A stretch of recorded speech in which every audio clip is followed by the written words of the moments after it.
E nessa noite ninguém está mais cansado do que eu. Estou aqui, mas estou morto mesmo. O meu dia a dia tem sido cruel comigo. A correria tem me sufocado, mas ainda resta força para durar, amém? São 4h03 da manhã. Prometo não ser demorado. Vou procurar ser um culto objetivo, porque eu acredito que aqui a luz, mas ainda como eu, terá um culto de manhã em suas igrejas. Amém? Abra sua Bíblia. Primeiro livro de Reis, capítulo número 17, versículo de número 1. Primeiro livro dos Reis, capítulo número 17, versículo número 1. Quem encontrou, me ajuda a dizer amém. Amém. Quem não encontrou, diga: estou na corrida. Estou na corrida. Estou correndo. Silêncio me diz que todo mundo já encontrou, mas vejo alguns irmãos ainda procurando. Eu vou usar a tradução que está no meu celular, porque para mim é uma tradução mais cabível para mim, de uma fácil compreensão. Livro de Reis, Primeira de Reis, capítulo 17, versões está escrito: então Elias, o tesbita dos moradores de Gileade, disse a Acabe: vive o Senhor, Deus de Israel, perante cuja face estou, que nestes anos nem orvalho, nem chuva haverá, senão segundo a minha palavra. Amém? Toma o seu assento.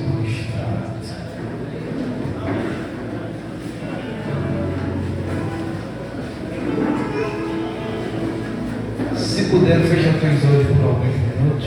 Se puder, se não for incômodo, fecha teus olhos por alguns minutos.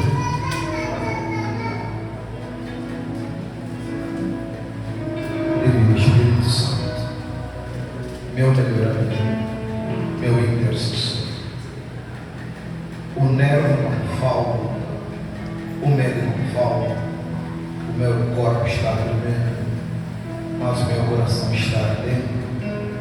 Me ajuda a falar ao público aquilo que o Senhor ministrou para mim em particular.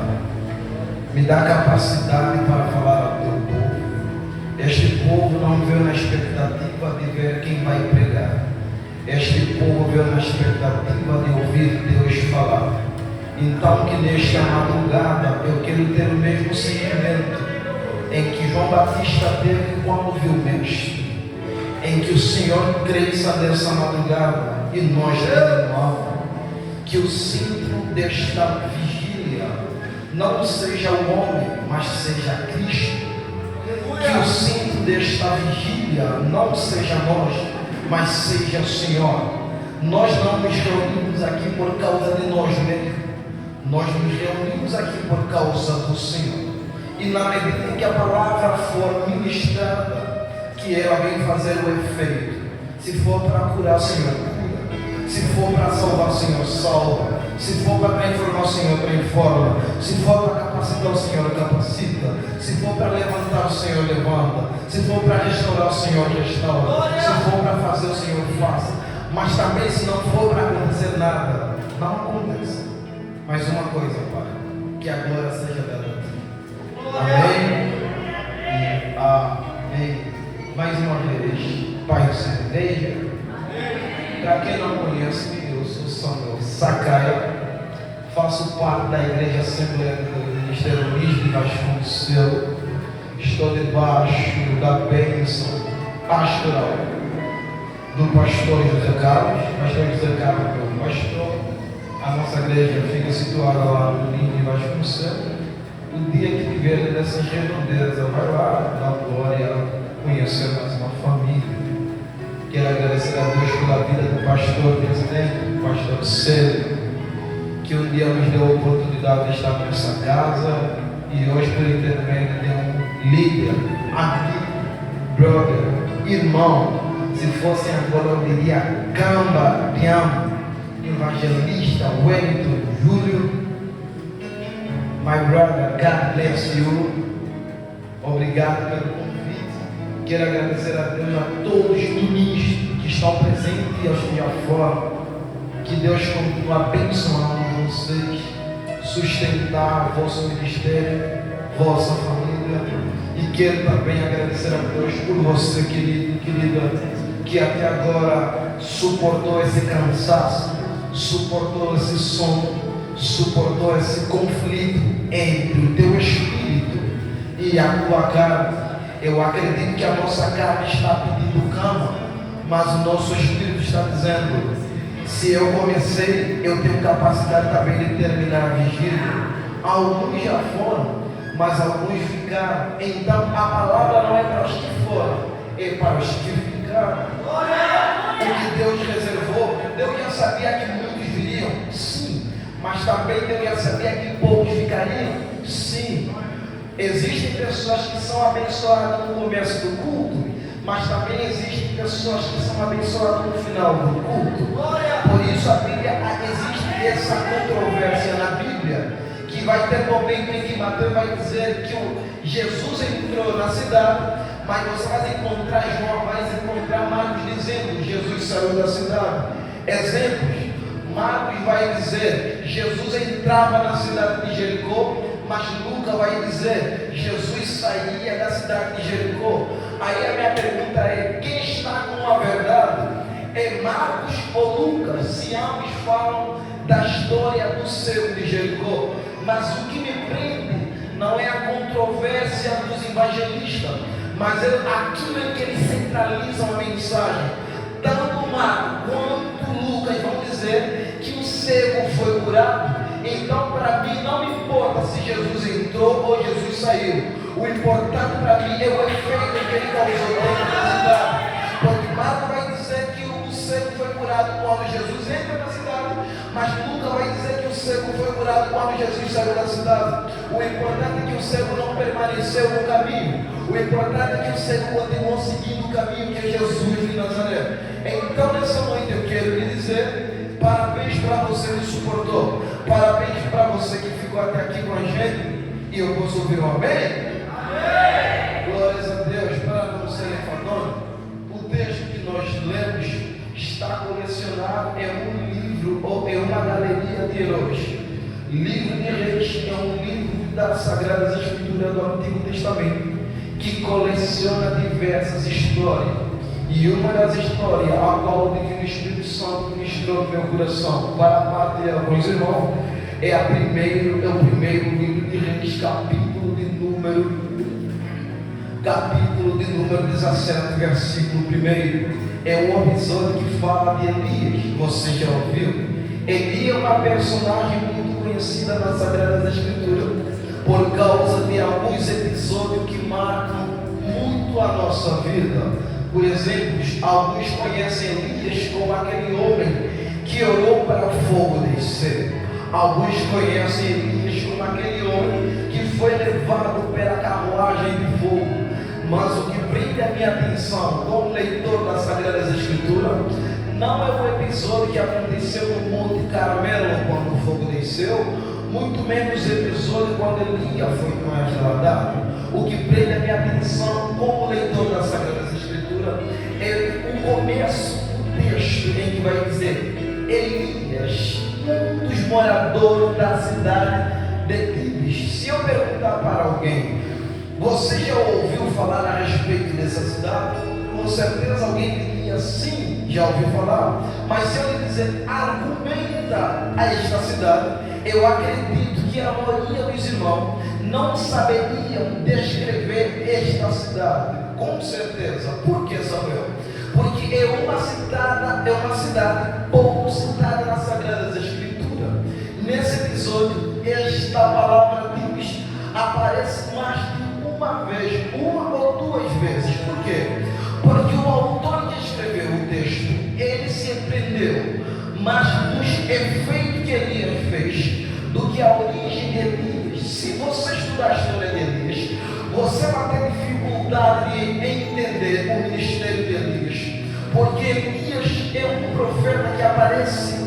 cenário de repente e sai de repente.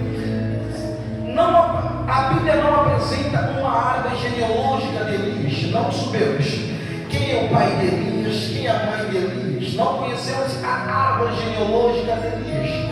A Bíblia só apresenta Elias de repente. Elias, um dos moradores da cidade de Tebes.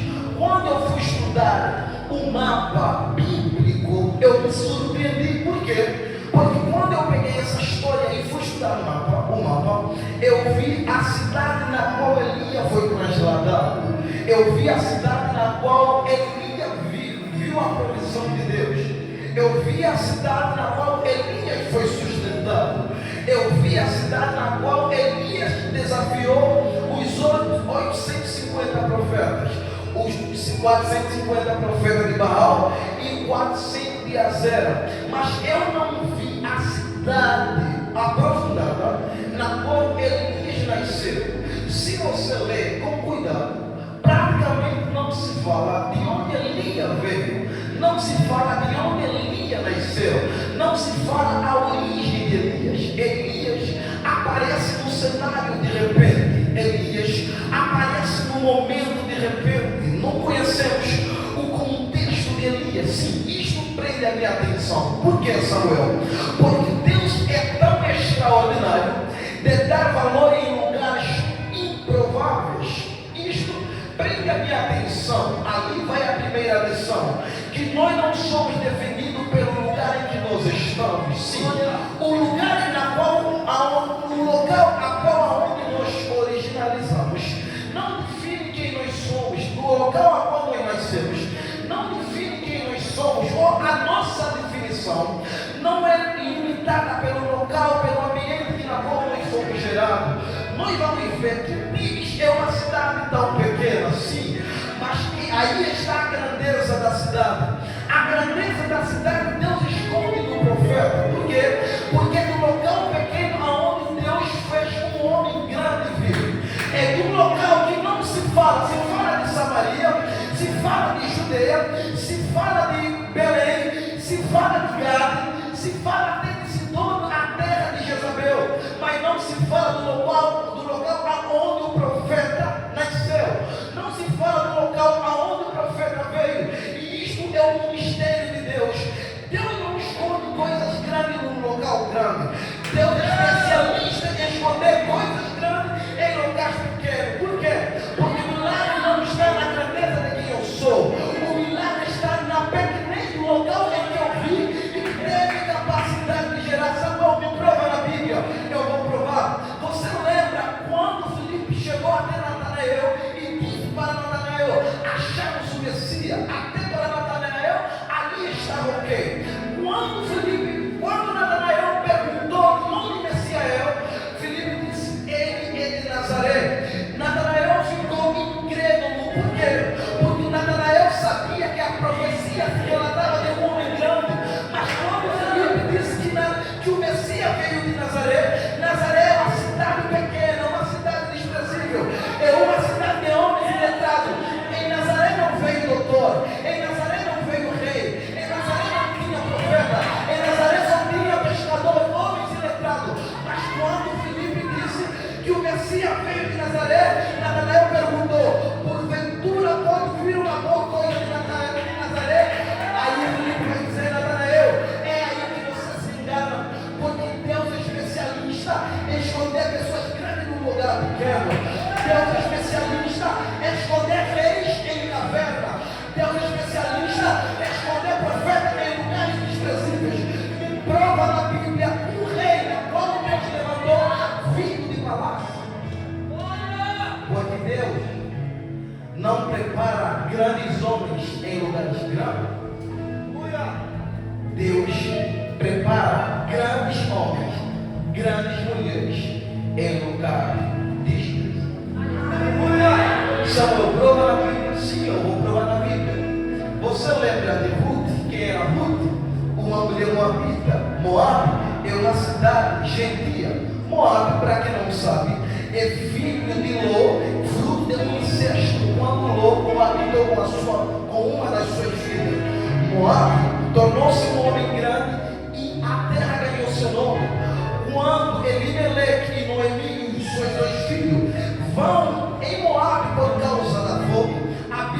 dizer que Elimelec morre, os seus 2 filhos morrem, e Noemi perde tudo. Sim, o que fez Elimelec sair de Belém, lugar de pão, por causa de pão, é a necessidade.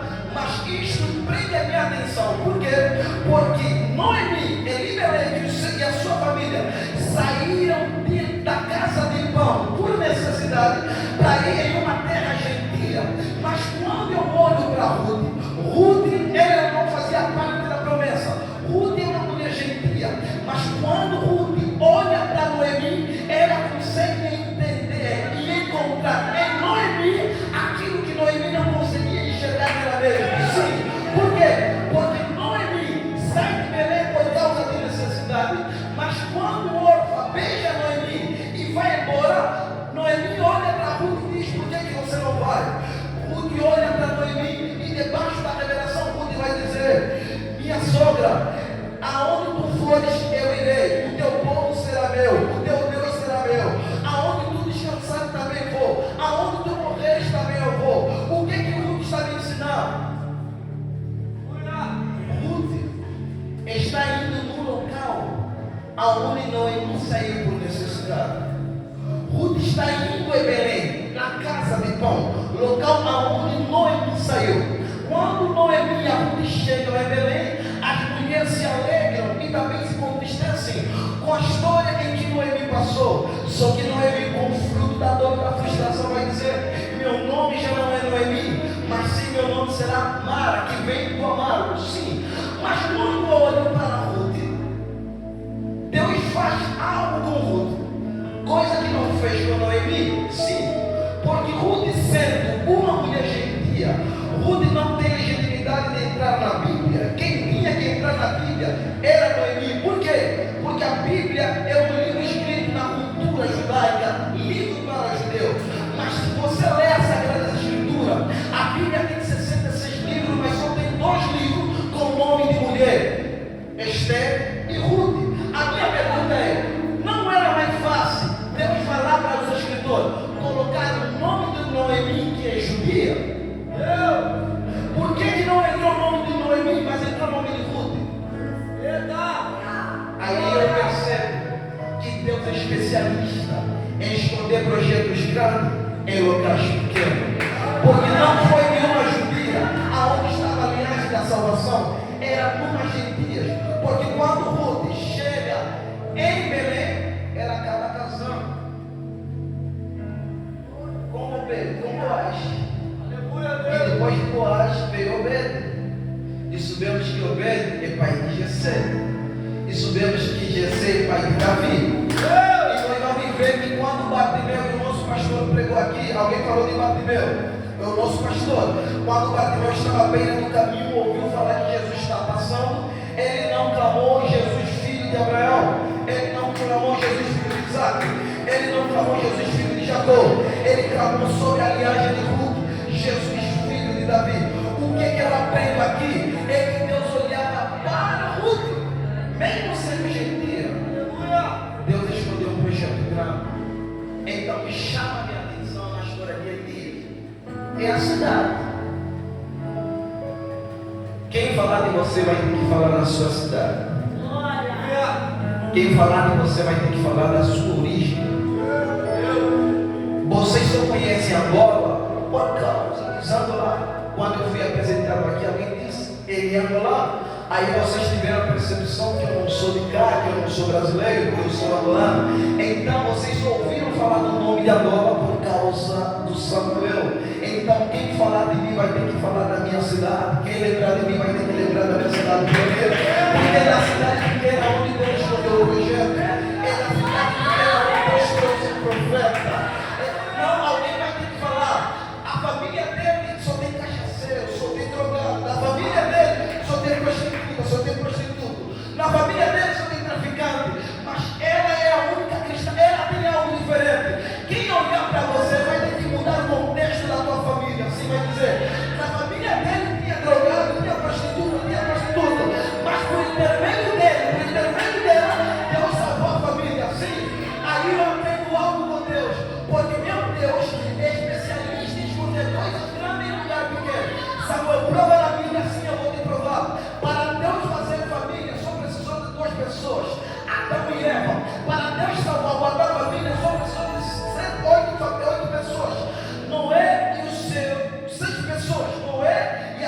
família, para Deus salvaguardar a linhagem patriarcal, só precisou de uma pessoa, Abraão.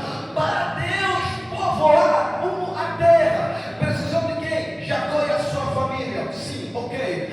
Para Deus trazer avivamento em lugares desprezíveis, em lugares sem característica, como no Vale de Sossego, precisou de quem? De um profeta chamado profeta Ezequiel. Para Deus mexer com o Babilônia, só precisou de 4 pessoas: Daniel, Misael, Ananias e Azarias.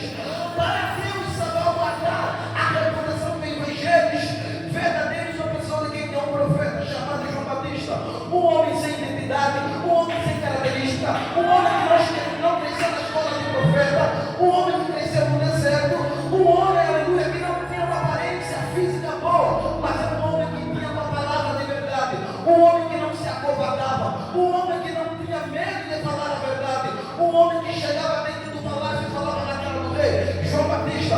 Para Deus salvar a humanidade, só precisou de um homem chamado Jesus. Para Deus salvar a minha e a minha família, não precisou de mundo, só precisou de você, só precisou de mim, só precisou do seu pai, só precisou da sua mãe. Então, Deus não conta com todos, Deus conta com alguns. Para Deus salvar todos, Deus não escolhe todos, Deus escolhe algum. E nessa época, no período interbíblico em que Israel está vivenciando, eu vou resumir a história. Orim, pai de Acabe, era general do exército. Baasa, um homem que andou segundo o caminho de Jeroboão e fez o que era mal aos olhos do Senhor, Deus levanta Ageu, filho de Ananias, para falar a respeito da destruição de Baasa. Quando Baasa morre, Orim reinou 7 dias. Quando o exército ouve que Orim se apoderou do reino, eles proclamam Orim como rei, seria melhor dizer, e eles proclamam Orim como rei. E a Bíblia vai dizer que quando Orim tomou nota que o exército de Israel fez Orim como rei, ele colocou fogo no palácio e suicidou-se. Só que a Bíblia vai dizer que Orim agora é rei de Israel e fez o que é mal aos olhos dos senhores. Sim, Orim andou no caminho de Jeroboão. Orim fez o povo de Israel andar no caminho de idolatria. Só que a Bíblia vai dizer que Orim morre, Acabe seu filho toma posse do reino. O que chama a minha atenção é a conotação que a Bíblia vai usar a respeito de Acabe. Todos os reis que antecederam Acabe, a Bíblia vai dizer que fizeram segundo o que era mal aos olhos do Senhor. Mas quando a Bíblia vai falar de Acabe, a Bíblia usa a conotação que Acabe foi o pior rei que Israel tivera. E não só, ele fez o que ele fez pior que os seus antepassados. E esta conotação chamou a minha atenção, porque enquanto Orim, pai de Acabe, fez o que é errado, Acabe fez pior. Ou seja, Acabe não era um rei mau, Acabe era ruim mesmo. Acabe era um rei ruim. Por isso a Bíblia vai usar essa conotação. O que Acabe fez? Nós sabemos que Israel é um povo exclusivo. Nós sabemos que Israel é o único povo na terra que nunca viu o seu Deus face a face, que não sabe a cor do seu Deus, que não tem um Deus palpável, que nunca viu o seu Deus aos olhos do sim. Todas as nações tinham deuses, mas os deuses dele era tangível, era palpável, poderia tocar-se, poderia carregar-se. Israel era o único povo que adorava um Deus que não pôde ver-se, que adorava um Deus que não pôde se tocar, que adorava um Deus que não pôde se carregar. Mas o que Acabe vai fazer? Acabe acaba se juntando com uma mulher chamada Jezabel. Quem é Jezabel? Jezabel é filha de Etibaal. Quem é Etibaal? Etibaal é rei dos Sidônios. Rei dos Sidônios, sim, um rei pagão, um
tal maneira que Deus do nada levanta um profeta, que Deus de uma cidade pequena levanta um profeta. Muito bem que Deus poderia levantar Elias de Samaria, Deus poderia levantar Elias de qualquer lugar, Deus poderia levantar um profeta do palácio, mas como meu Deus é especialista em levantar pessoas grandes em lugar pequeno, Deus decidiu escolher a cidade mais pequena do mapa. Deus decidiu escolher um profeta que ninguém conhece, Elias. E Elias entra no céu.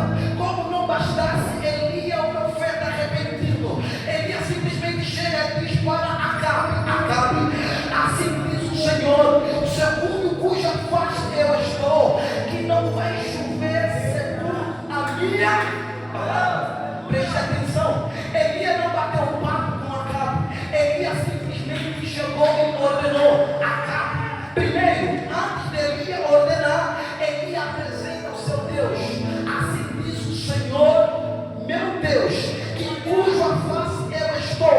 Elias não está liberando a profecia sem primeiro liberar o Deus da profecia. Elias não está apresentando a profecia sem primeiro apresentar o Deus da profecia. Primeiro Elias apresenta a Deus, depois Elias declara que não vai chover. Elias não declara para apresentar Deus, Elias apresenta Deus para declarar depois. Elias chega aqui e vai dizer: Acabe, assim diz o Senhor, cuja face eu estou. O que Elias está dizendo, Samuel? Eu não estou dizendo a Acabe que simplesmente vai chover. Eu estou dizendo a Acabe, eu estou aqui debaixo de uma ordem. Aleluia. Mas o que chama a minha atenção é que Elias apresenta a Deus, mas depois fala para Acabe, segundo a minha palavra, não vai chover. Isto me dá a entender que Elias está dizendo assim: Acabe, tudo que acontecer está na minha responsabilidade, porque segundo a minha, Elias não está fazendo uma pergunta, Elias está dando uma ordem, segundo a minha palavra não vai chover. O que Elias está dizendo? Só vai chover quando eu quiser. Aleluia. Aí eu fiquei me questionando, queridos irmãos, jovens. O evangelista Júlio disse que estava numa noite madrugada de palavra, e preste atenção. Quem é Elias para dar ordem aos seus, e os seus se sujeitarem à voz de um menino? Pense comigo. Quem fez o céu é Deus, quem criou a chuva é Deus. Mas Elias está dizendo para Acabe, segundo a minha palavra, não vai chover. E eu fiquei me questionando, com que ousadia ou com que poder Elias vai dar essa ordem? Eu entendi, Tiago capítulo número 5, versículo 17, que vai dizer: Elias foi um homem sujeito a mesmas paixões que nós, que tendo orado fervorosamente, em outras versões, constantemente, em outras versões, muito tempo, pedindo a Deus para que não chovesse. Preste atenção, eu disse que a Bíblia só apresenta Elias perante Acabe, mas não apresenta Elias perante a Deus. Muita gente pensa que Elias só apareceu para Acabe e disse: sim, Elias não apareceu do nada. Elias entendeu que antes de apresentar a presença dos homens, primeiro apresentou a presença de Deus. Se Deus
Elias não pede, Elias ordena.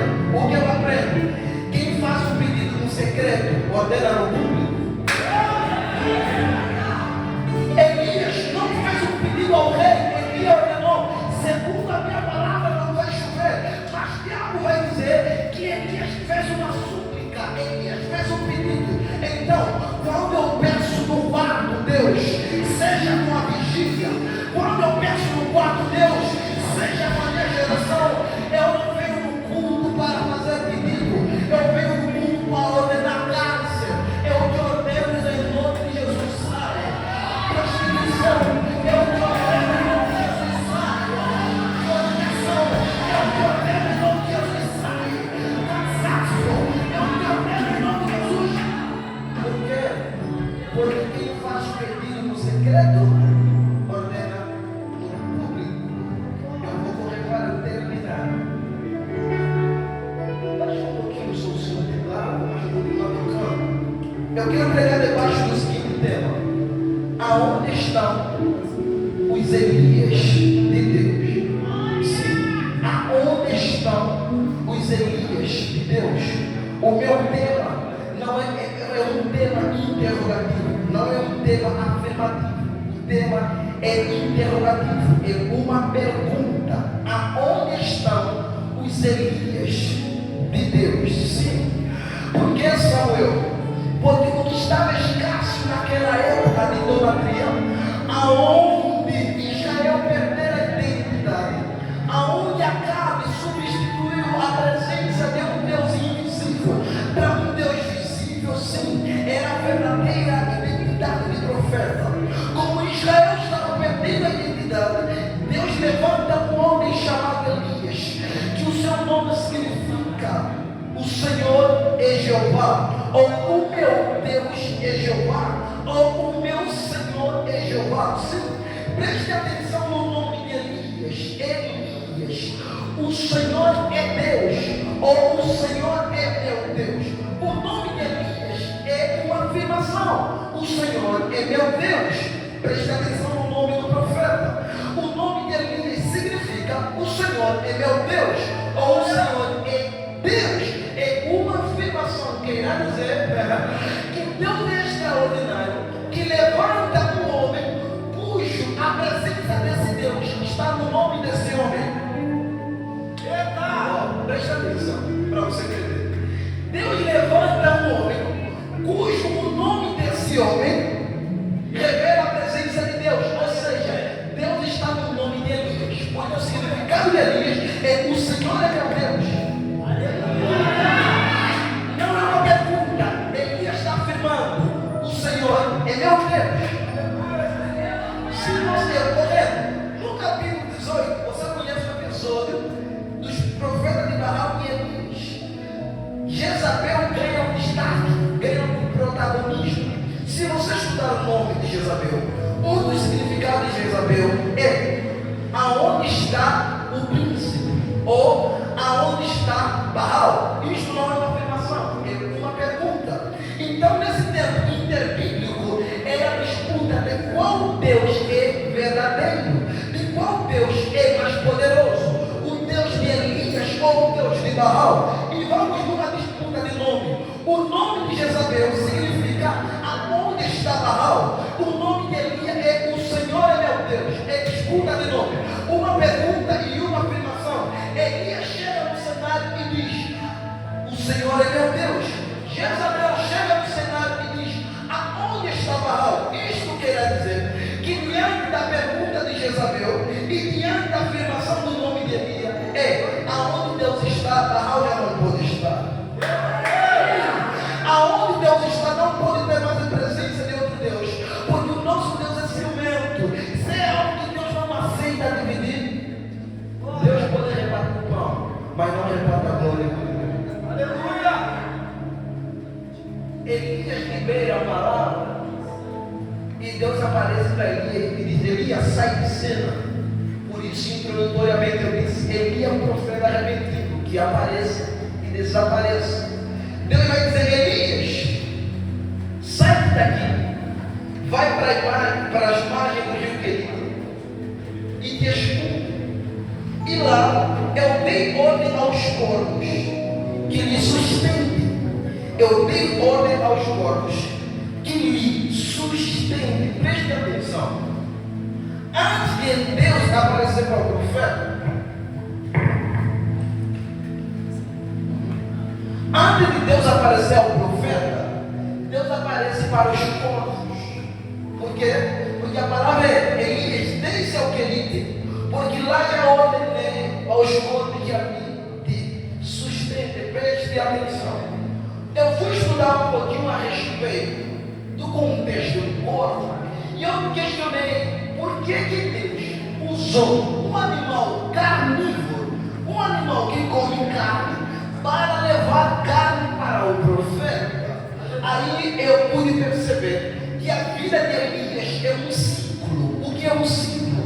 O ciclo é algo que não tem princípio e não tem fim. Ele gira em volta de si. Se você ler Jó capítulo 38, versículo 41, Jó vai dizer: quem dá de comer aos filhotes dos corvos, quando eles clamam o que comer? Preste atenção.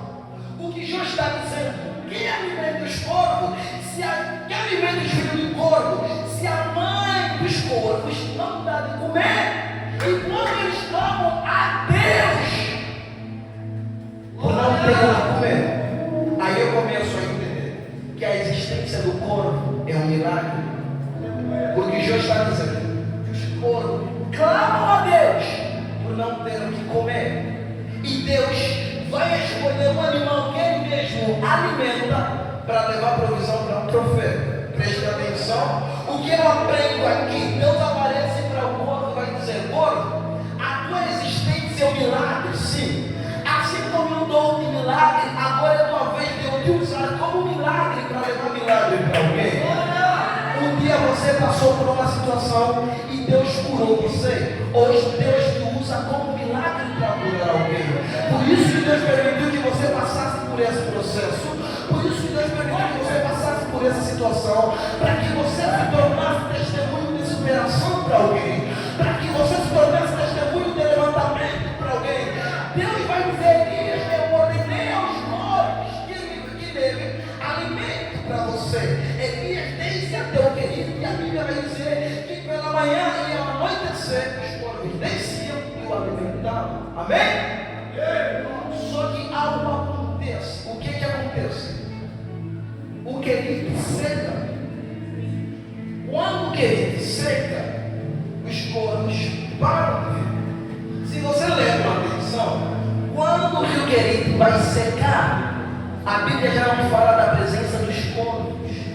Os corvos param de vir, porque havia uma conexão entre o natural e o sobrenatural. O Querite era a representação do natural, e os corvos eram a representação do sobrenatural. Quando o de baixo seca, o de cima para. Só que como provisão, não é algo que vai acontecer, é algo que já está acontecendo. Deus aparece para o profeta e diz: profeta, levanta-te, entra na cidade de Serepta, porque lá já ordenei uma viúva que te sustente. Preste atenção. Aí vai uma pergunta propositada: entre o profeta e a viúva, quem sustentou quem?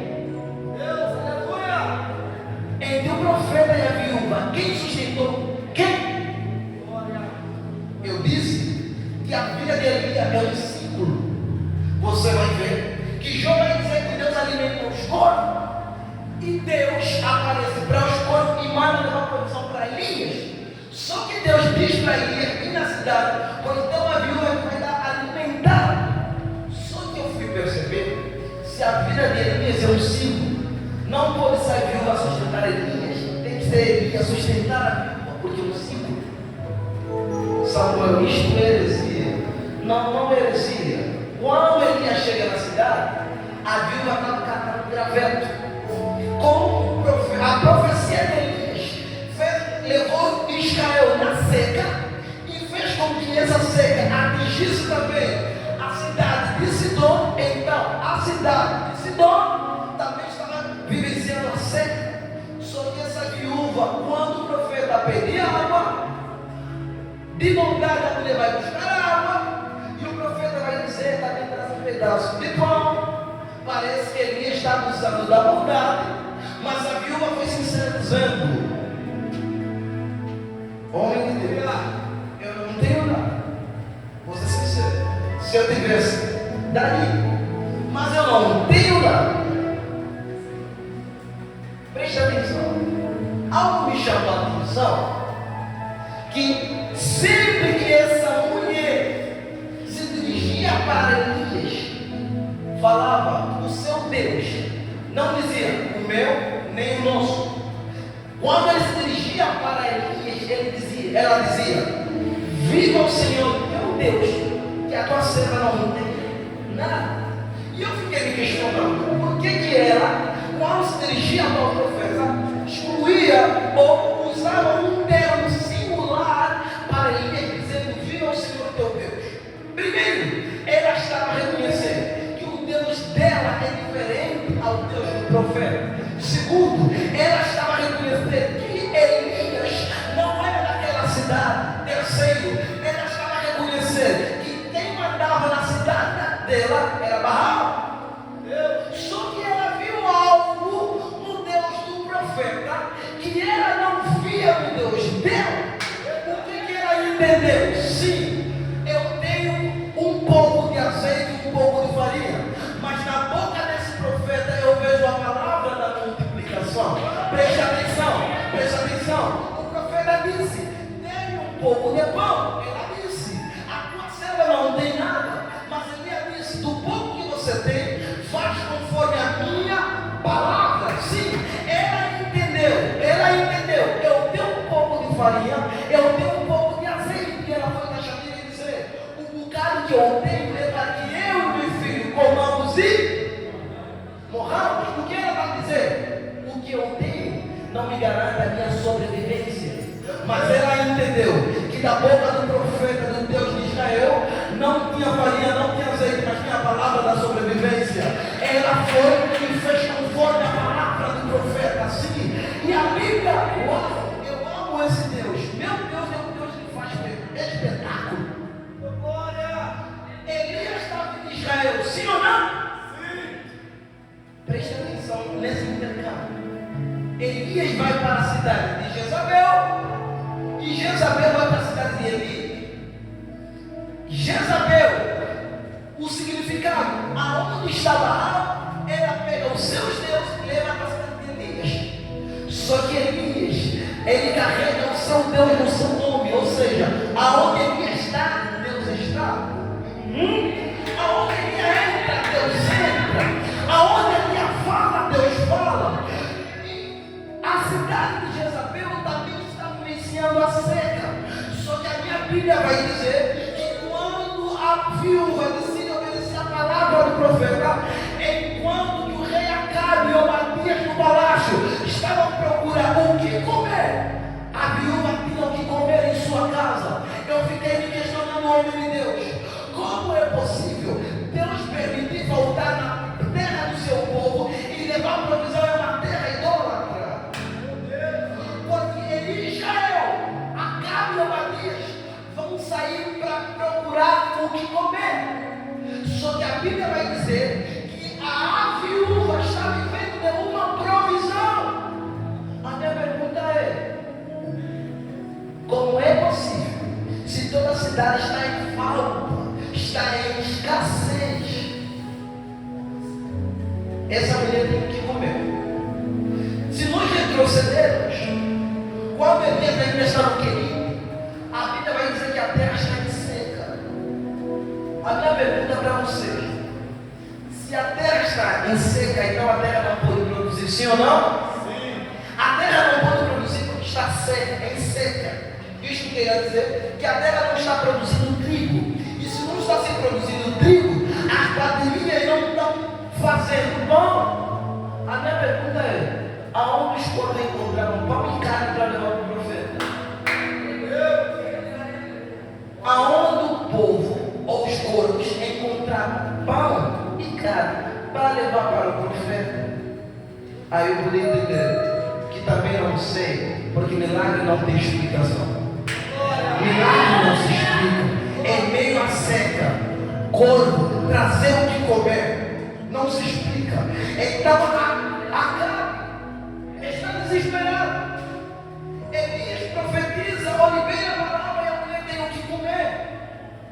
Isso chamou a minha atenção. Por quê? Porque a cidade agora em que Elias está é uma cidade gentia. A cidade em que Elias está é uma cidade pagã. Mas Deus não é religioso. Deus não depende do local para operar. Deus depende de quem está no local para se manifestar. Isto quer dizer que Seca estava no local, mas não estava no profeta. Aonde o profeta estivesse, o local prosperava. Sim. Por isso, Elias saiu de Israel está em Seca. Mas Deus, como é um Deus poderoso, pega um profeta e leva na terra de Jezabel. E a provisão está onde? Na terra de Jezabel. Aleluia! Quando a saga termina, Deus vai dizer: Elias, se apresenta a Acabe. Quando Elias se apresenta a Acabe, porque interveio Elias apresenta o seguinte desafio: olha, vamos fazer um desafio, demonstração de poder. Qual Deus é mais poderoso? Ou o meu, ou o vosso? E o povo vai concorrer. Qual era o desafio? Vamos erguer um altar, vamos colocar água, e o Deus que responder com fogo, Deus verdadeiro. Só que se quando você vai estudar a respeito de alguma divindade pagã, você vai ver que Baal também é um Deus da fertilidade e também é Deus da chuva. Preste atenção. Baal também é considerado como Deus da chuva. Qual é o desafio? O Deus que responder com fogo é Deus. Novamente, os profetas aceitaram o desafio. Qual é o desafio?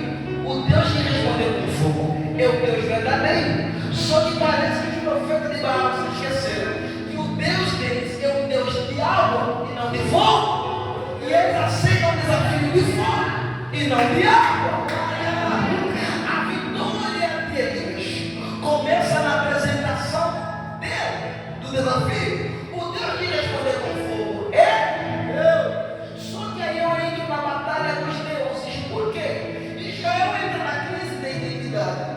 Porque Israel estava acostumado a adorar um Deus que não poderia se ver, um Deus que não poderia se tocar. Só que quando Jezabel vem e traz o seu Deus visível, apalpável, aí me faz entender. Um dos salmos que o salmista vai dizer que o Deus pagão são Deus feito por mão humana, feito de ouro. Tem boca, mas não fala, ouvido, mas não ouve, tem mão, mas não consegue tocar, tem perna, mas não consegue se mover, nem som algum sai da sua boca. Assim, o salmista está descrevendo um Deus que pode ser visto, um Deus que pode ser tocado, um Deus que pode ser carregado. Só que ele está nos apresentando um Deus que não pode ser visto, um Deus que não pode ser tocado, um Deus que não pode ser real. Presta atenção nessa ilustração. Aqui no altar tem duas flores, sim ou não?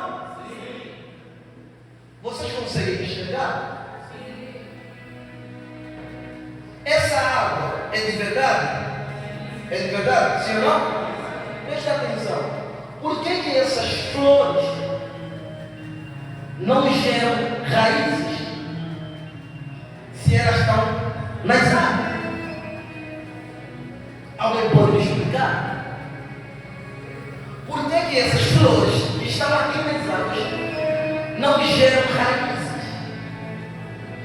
É simples.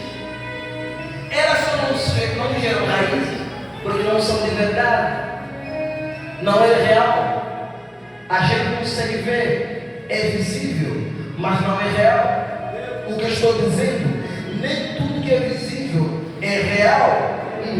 Então os deuses pagãos são visíveis, mas não são real. Sim, por quê? Tem boca, mas não podem falar, tem mão, mas não podem tocar, tem perna, mas não podem andar. Podemos até vê-lo, podemos tocá-los, mas não sentimos o toque deles. Podemos ver, mas eles não podem ver. Mas Elias está nos apresentando um Deus que não tem boca, mas fala, não tem braço, mas toca, não tem perna, mas anda.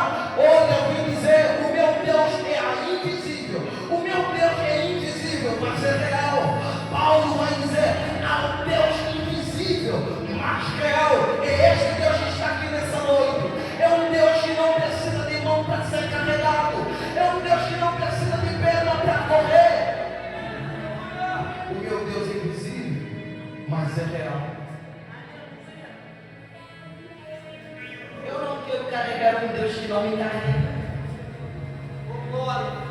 Eu não quero tocar num Deus que não me toca.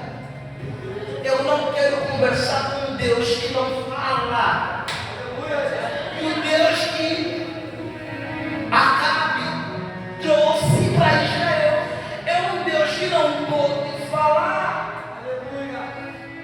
E é uma batalha dos deuses. Um Deus visível e um Deus invisível. Um Deus real, um Deus que não é real. Sim, Acabe tem um Deus visível, mas não real. Isso quer dizer fake news, falso. Elias tem um Deus invisível, mas real. Preste atenção. Quando os profetas aceitam o desafio, eles vão clamando, vão jogando água, vão se cortando, vão sangrando. E Elias vai estar zombando. Clama mais alto, talvez o vosso Deus viajou. Clama mais alto, talvez o vosso Deus está descansando. Elias entendeu. Quem se prostra diante da presença de Deus permanece em pé diante de qualquer circunstância. E quando chegou a vez de Elias, a Bíblia vai dizer que Elias não começou orando, a Bíblia vai dizer que Elias começou reparando o altar. É que muita gente quer ver o fogo cair, mas ainda não reparou o altar. É que muita vez quer marchar, pular, rodopiar, mas está com o altar desconcertado. Tem fogo, mas a pergunta é: tem altar consertado?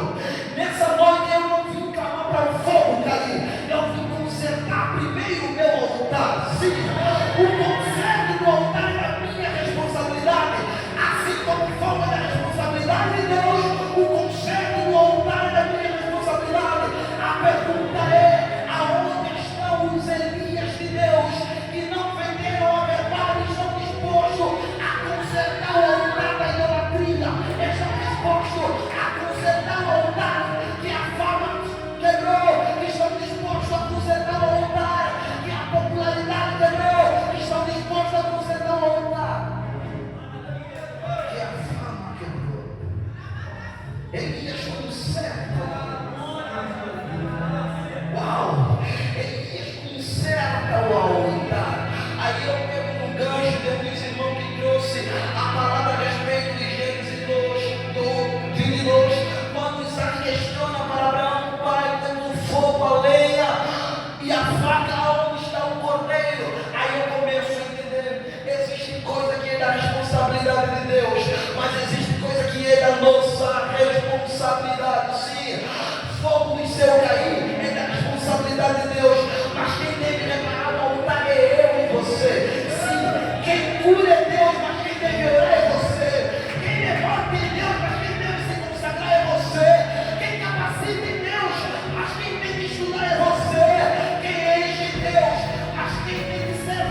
no palácio.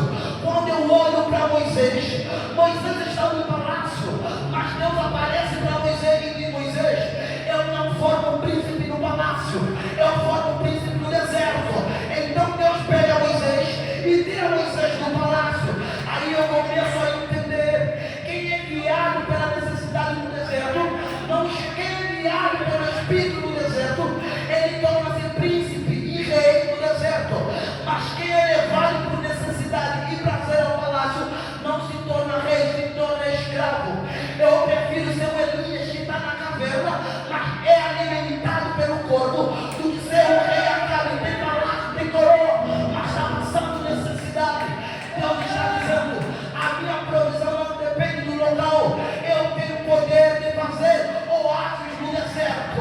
Eu tenho poder de fazer cair maná no deserto. Sim, é mais propício, é mais propício Deus enviar provisão no palácio do que no deserto. Só que Deus, Ele não ama lugar propício. Deus não ama fazer grandes coisas em lugar provável, é mesmo no deserto, aonde não tem nada, aonde Deus fará provisão, é no deserto, onde não tem nada, que Deus dará o milagre, sim. Por isso Deus permitiu Sadraque, Mesaque e Abednego entrarem na fornalha, em lugar não propício, mas sim, é um lugar não propício, é fornalha de fogo, sim. O que Deus está dizendo: eu amo local improvável, eu amo local improvável. Milagres não acontecem em lugares prováveis, milagres acontecem em lugares não prováveis. Deus permitiu que ele entrasse. Eu estou dizendo para alguém aqui, presta atenção, esta palavra é para alguém. Deus permite você entrar neste evento, porque assim como ele esteve no nome de Elias, e aonde Elias estava, Deus também estava. Deus permite Sadraque, Mesaque e Abednego entrassem na fornalha. Quando o rei olha para a fornalha, o rei não vê simplesmente Sadraque, Deus não vê simplesmente Mesaque, muito menos Abednego. O que chamou a atenção do rei Nabucodonosor é a presença do quarto homem. Como é que o quarto homem apareceu? Na medida que eles foram lançados, também o quarto homem foi lançado. Na medida que eles entraram na fornalha, o quarto homem também entrou na fornalha. Porque Mateus vai dizer: aonde tiver dois ou três reunidos em meu nome, eu estou no meio. Sim, Deus vai permitir que você entre para Ele entrar com você. Deus vai permitir que você passe para Ele passar com você. Lançaram Daniel na cova do leão, era mais fácil Deus fechar a cova do que fechar a boca. Lançaram Daniel na cova, era mais fácil Deus fechar a cova do que fechar a boca. Era mais fácil Deus fechar a cova do que Deus fechar a boca dos leões. Só que Deus, Ele é extraordinário. Deus entendeu: cova o homem pode fechar, mas a boca do leão, só o leão da tribo de Judá pode fechar. Milagre é isso, milagre é isso. Milagre é isso. Deus, é mais fácil Deus fechar a fornalha. Então eu pergunto: Senhor, por que Deus não fechou a fornalha?